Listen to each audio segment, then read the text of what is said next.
আজি আমি শুঙ্গ বংশৰ বিষয়ে আলোচনা কৰিম। শুঙ্গ আৰু সাতবাহন যেটো বংশ দুটা আছিল তাৰ বিষয়ে আলোচনা কৰিম। শুঙ্গ প্ৰথমতে আহিল শুঙ্গ বংশ। শুঙ্গ বংশৰ প্ৰতিষ্ঠাপক হৈছিল পুষ্যমিত্ৰ শুঙ্গ আৰু ইয়াৰ ৰাজধানী আছিল পাটলিপুত্ৰত। ইয়াৰ সময়তে দুবাৰ বিদেশী আক্ৰমণ হয়। একবাৰ হয় ইয়মনৰ পৰা, দুই নম্বৰ হয় এক নম্বৰ হয় ইয়মনৰ পৰা, দুই নম্বৰ হয় গ্ৰীক দেশৰ পৰা।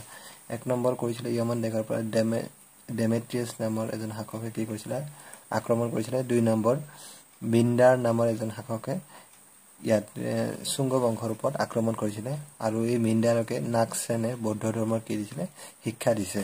আৰু ইয়াৰ বিষয়ে ক'ত পোৱা যায় মিলন পোহ নামৰ এখন কিতাপত ইয়াৰ বিষয়ে পোৱা যায়।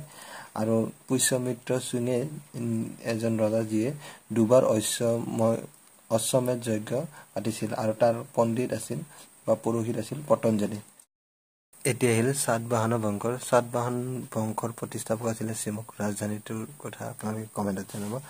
এই বংশৰ সাহসী প্ৰতাপী শাসক আছিলে গৌতমী পুত্ৰ শতৰ্কানী আৰু ইয়াৰ যুদ্ধ হয় নাহপানৰ লগত আৰু এই যুদ্ধত শতৰ্কানী জয়ী হয়।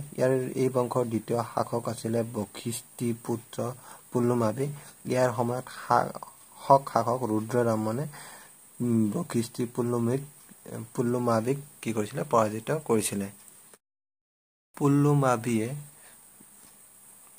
তেওঁৰ শাসন কালত চিক্কা যোনটো টকা প্ৰচলন কৰিছিলে সেইটো আছিলে কাছৰ।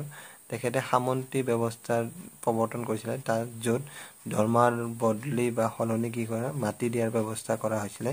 ইয়াতে এই সময়ছোৱাত ব্ৰাহ্মণকো ভূমি দানৰ ব্যৱস্থা কৰা হৈছিলে।